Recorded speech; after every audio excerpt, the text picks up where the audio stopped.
इस चीज का अगर आप ध्यानपूर्वक समझे तो एक बात है कि ये त्रुटियां जो हैं ये सब बाह्य की। आत्मा शुद्ध निरंतर, उसके ऊपर कोई भी तरह की लांछना नहीं आती। और जब ये आई है तो ये किसी वजह से आई होगी। हो सकता है कि आपकी परंपरागत ही आई, पूर्व जन्म से आई, माँ बाप से आई, समाज से आई, न जाने कहाँ कहाँ से ये सब चीजें आपके अंदर समाविष्ट हुई।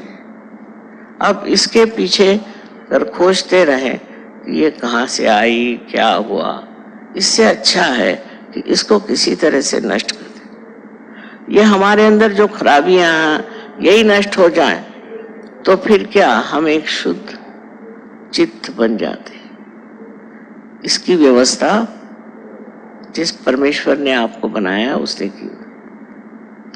अब आपके अंदर इतनी ही स्वतंत्रता है कि आप अपने को पहचानने के लिए जो सर्वसिद्ध प्रक्रिया है उससे अपनाएं। और वो प्रक्रिया है कुंडलिनी जागरण की। मैं ये बात कह रही हूं, ऐसा नहीं। अनादिकाल से अपने भारतवर्ष में कुंडलिनी और कुंडलिनी के जागरण की बात की गई। हाँ, हालांकि उस वक्त में कुंडलिनी का जागरण बहुत कम लोगों को प्राप्त होता और बहुत मुश्किलें होती, लेकिन इसका भी समय आ जाता है कि ये सामूहिक हो जाए। और आज यही बात है, इस सामूहिक स्थिति में आपने कुंडलिनी का जागरण पाया है। अब इस सामूहिक स्थिति पे आकर के जब आप इस कुंडलिनी के जागरण से प्लावित हुए और जब आपके अंदर एक विशेष रूप का चैतन्य स्वरूप व्यक्तित्व प्रकट हुआ है, उस वक्त आपको ये सोचना चाहिए कि वास्तविक मैं तो ये हूं और आज तक न जाने किस चीज के पीछे मैं भ्रामकता में मैं चल रहा था। ये सब होता गया, आपके अंदर जमता गया, बनता गया, और ये सब आपके सुबुद्धि दुर्बुद्धि और न जाने किस चीज से जुटता गया। सबसे बड़ी बात है कि हमें अपने को अगर पहचानना है तो सर्वप्रथम हमारा संबंध उस चारों तरफ फैली हुई चैतन्य सृष्टि से होना चाहिए। चैतन्य से एकाकारिता प्राप्त होनी चाहिए, और उसके लिए चैतन्य से एकाकारिता के लिए कुंडलिनी ही उसका मार्ग है, और कोई मार्ग नहीं। कोई कुछ भी बताए और कोई मार्ग है नहीं। लेकिन लोग आपको भुलावे में डालते हैं और लोग भटकने लगते हैं। जैसे मैं एक बार एक गुरुजी का प्रवचन सुन रही थी, तो उन्होंने तो शुरू में ही गालियां देनी शुरू कर दी। तो उन्होंने कहा कि आप लोग विकृत हैं। मैंने गाली हो गई, आप लोग विकृत हैं और आप की जो तरीके हैं उसमें आप भगवान को नहीं खोज रहे, आप प्रवृत्ति मार्गी हैं, आप हर एक चीज तरफ दौड़ते हैं। ये तो बात सही है, आप सब इस तरह से एक तरफ से दूसरी तरफ दौड़ते हैं, और दौड़ करके और आप अपने को खो जाते हैं।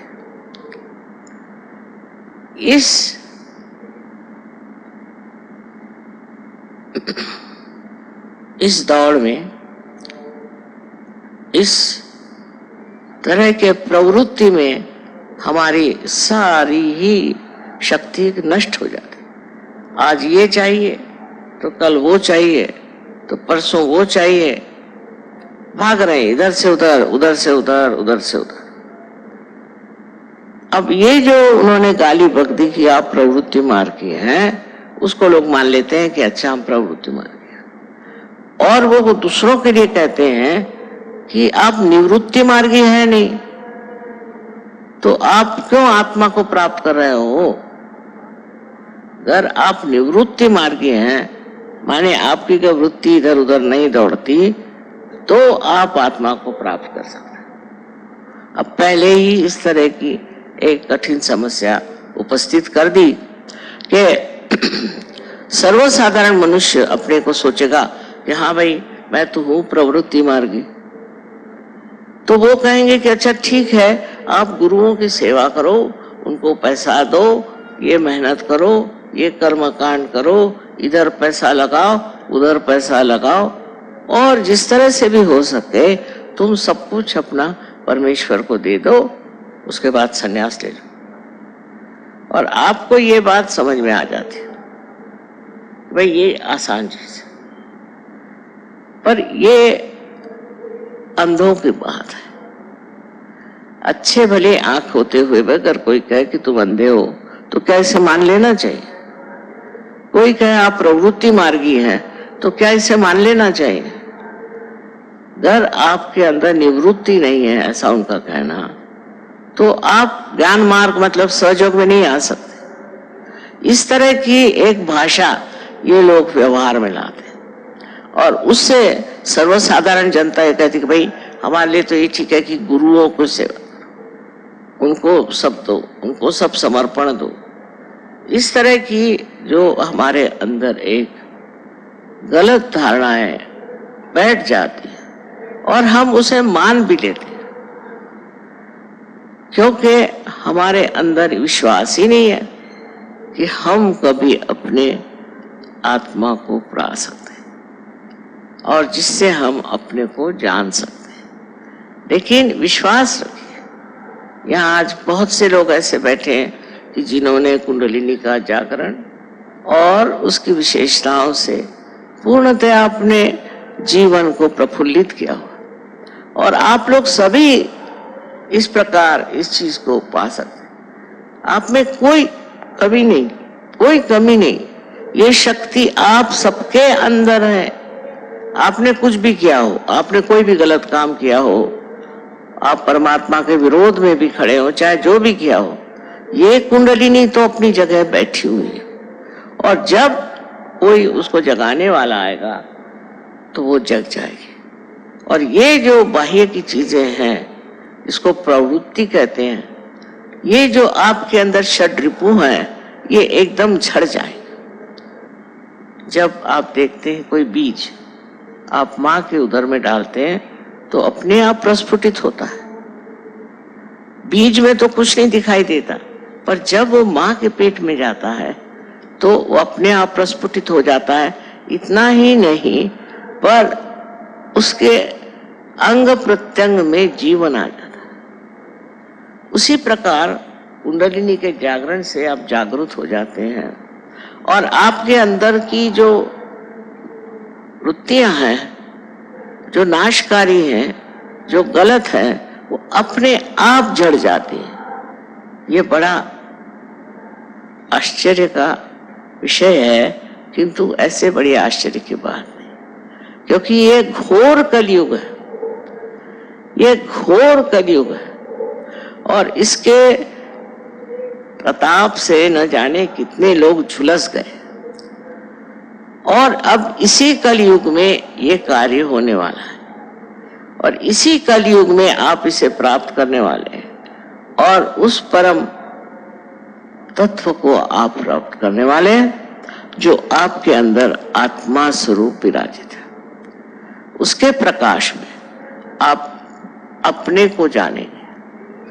आप जानेंगे कि आपके अंदर से कौन से दोष गिर गए, और अब आप शुद्ध चित्त वाले आत्मा स्वरूप हो गए। इसको जब आप जान लेंगे कि आपकी ये स्थिति है और यही सच्चाई है, तो जितनी झूठी बातें हैं आप छोड़ देंगे। उससे क्या फायदा?